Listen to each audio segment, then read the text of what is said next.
Well, here we are in Zaporizhia, where it is, forgive my language, but it's bloody hot. I would use stronger language than that. It is extremely hot in Europe, and I don't feel at all for you guys back home with the thunder and rain. Yabu sucks, as they say. Anyway, we've offloaded. Lots of people to say thank you to, as always. I'll start with, if I may, Mike Kobarenko. We've got some great stuff from you, including the fireman stuff. Anna Pukas James. What an awesome amount of boots you've got for the guys. That's going to make a huge difference in the upcoming bad weather, which it's hard to believe is on its way.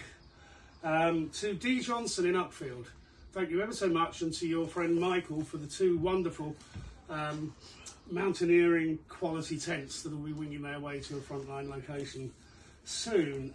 To everybody in Brass Band Aid, lots of clothing, lots of dog food, cages, you name it, you guys have supplied it. And also to all of you for the shovels, pickaxes and everything, which are much in need for building defences down in the front line also. Thank you ever so much for all of that. I'm just looking around to see who I've forgotten. I'm sure I've forgotten somebody. Okay, well, Eddie, you were going to remind me who the laptops were donated by.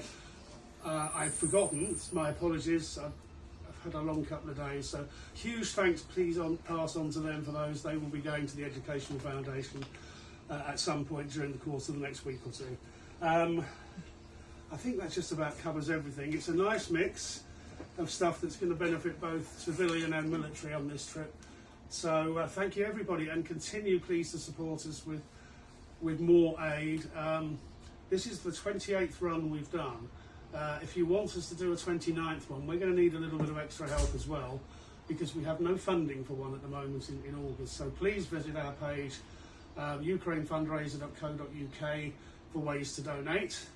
And also you will see when this is posted on Jimmy's page from HIMARS that his bank details will be on there as well, because this is not the final destination. This is nearly the final destination for some. But for most of it, this now has to get transported into the frontline areas. That requires cars that are working, that requires diesel, and a lot of balls from Jimmy and his team to make that happen. So, Very big.